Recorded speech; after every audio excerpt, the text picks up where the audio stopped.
ఓం శ్రీ ఆంజనేయాయ నమః. అందరికీ నమస్కారం. ఈ వీడియోలో తిరుప్పావై యొక్క విశిష్టత, తిరుప్పావై వ్రత విధానాలు, విష్ణుమూర్తిని ఏ విధంగా ధనుర్మాసంలో పూజించాలో ఈ వీడియోలో తెలుసుకుందాం. మహావిష్ణువుని కీర్తిస్తూ గోదాదేవి గానం చేసినటువంటి 30 పాసురాల గీతామాలికే తిరుప్పావై. పన్నిదరాళ్వాళ్ రచించినటువంటి నాలాయిర దివ్య ప్రబంధంలో ఒక భాగం. తమిళ సాహిత్యంలో ఇది విశిష్టమైనటువంటి స్థానాన్ని సంపాదించింది. ఈ ధనుర్మాసంలో పెళ్లిగాని పడుచులు తమకు మంచి భర్త రావాలని గోదాదేవిని పూజిస్తూ పాటలు పాడటం అనేది ఒక ఆచారంగా వస్తోంది. దీనినే కాత్యాయని వ్రతం అంటారు. ఆ కోవకు చెందినదే తిరుప్పావై వ్రతము. ద్వాపర యుగంలో శ్రీకృష్ణుణ్ణి భర్తగా పొందాలని కొంతమంది గోపికా స్త్రీలు ఈ వ్రతాన్ని చేశారు అని పురాణాల కథ. ధర్మశాస్త్రంలో ఈ ప్రస్తావన కూడా ఉన్నది. ధనుర్మాసంలో పాడే ఈ పాటలకు ఒక ప్రత్యేకత ఉన్నది. ఒక్కొక్క పాసురము ఒక్కొక్క రోజు గానాన్ని చేస్తారు. దేశమంతటా ఉన్నటువంటి వైష్ణవులు భగవంతుని కృపకి, శాంతి సుఖాలు కోరుకుంటూ ఈ పాసురాల్ని గానం చేయటం అనేది గురు పరంపరగా వస్తున్నది. వైష్ణవులు పరమభక్తితో పవిత్రంగా పఠించేటటువంటి ఈ పాసురాలు భక్తిని ప్రబోధిస్తాయి.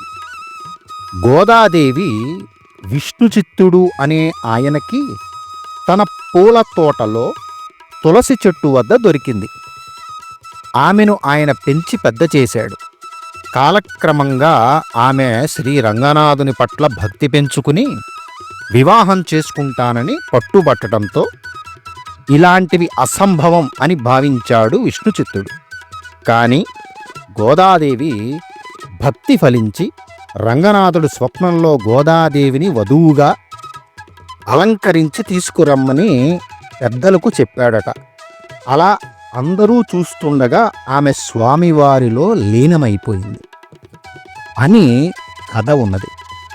కాబట్టి మార్గశిర మాసంలో గోదాదేవి తన తోట ఉన్నటువంటి ఆడువారితో కోవెలకు వచ్చి గానం చేసిన ఈ గీతామాలికలే తిరుప్పావైగా మారాయి.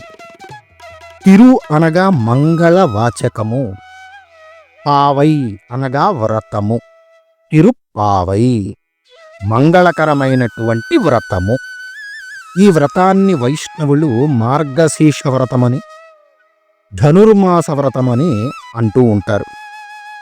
అయితే ఈ పాసురాల యొక్క సారాంశం ఏమిటో తెలుసుకుందాం.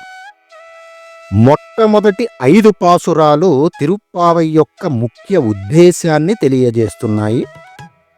భక్తితో భగవంతుణ్ణి ప్రార్థిస్తే వానలు కురుస్తాయి, పంటలు పండుతాయి, దేశం సుభిక్షంగా ఉంటుందని శ్రీకృష్ణుని పూలతో గనక పూజించినట్లయితే పాపాలు పోతాయని చెప్పి గోదాదేవి వివరించింది. ఇక రెండవది, తరువాత 10 పాసురాల్లో ఉన్నటువంటి విషయము, గోదాదేవి తన చెలులతో కలిసి పూలు కోస్తూ వాతావరణాన్ని, పక్షుల కిలకిలా రావాలు, రంగురంగు పువ్వులు, వెన్నను చిలికేటటువంటి ధ్వనులు, ఆవు మెడలో ఉండే గంటా సవ్వడులు, దేవాలయంలో వినిపించేటటువంటి శంఖారావాలు, వీటి వర్ణన మరియు విష్ణువు యొక్క అవతారాలను గోదాదేవి పొగడటం ఈ అంశాలలో ఉంటాయి. ఇక మూడవది, తరువాతి 5 పాసురాలలో గోదాదేవి దేవాలయ సందర్శన, భగవంతుడి నిద్రలేపే సుప్రభాతం ఆలపించటం, శ్రీకృష్ణుణ్ణి 8వ భార్య అయినటువంటి నీలాదేవిని దర్శించటం, ఈ అంశాలు తరువాత పాసురాలలో ఉంటాయి. ఇక చివరిగా చివరి 9 పాసురాలలో భగవద్ విభూతిని వివరించటం, చిట్ట చివరి పాసురంలో గోదాదేవి నేను విష్ణుచిత్తుని కూతురుని, ఈ 30 పాసురాలు నేనే రచించి పాడి తిని. ఎవరైతే వీటిని భక్తితో గానం చేస్తారో వారికి భగవంతుని కృప ఉంటుంది అని ఆమె వివరించింది. ఇక చివరిగా తిరుప్పావై వ్రత విధానాలు ఏంటో తెలుసుకుందాం. చెయ్యాల్సింది పొద్దున్నే లేచి స్నానానంతరము ప్రతిరోజు స్వామివారికి కీర్తనలు గాని తిరుప్పావై పాసురాలను గాని ఆలపించటం. రెండవది పేదలకు దానం చేయటం. పండితులు ఎవరైతే ఉంటారో ఆ పండితులకి సన్మానము చేయటం.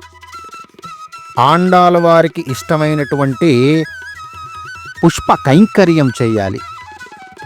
కాబట్టి రోజు స్వామికి పూజ అయిన తరువాత పొంగల్ని నివేదనగా పెట్టుకోవాలి. ఇది తిరుప్పావై యొక్క ప్రాముఖ్యత, పుట్టుక, విశేషాలు. సర్వే జనాః సుఖినో భవంతు.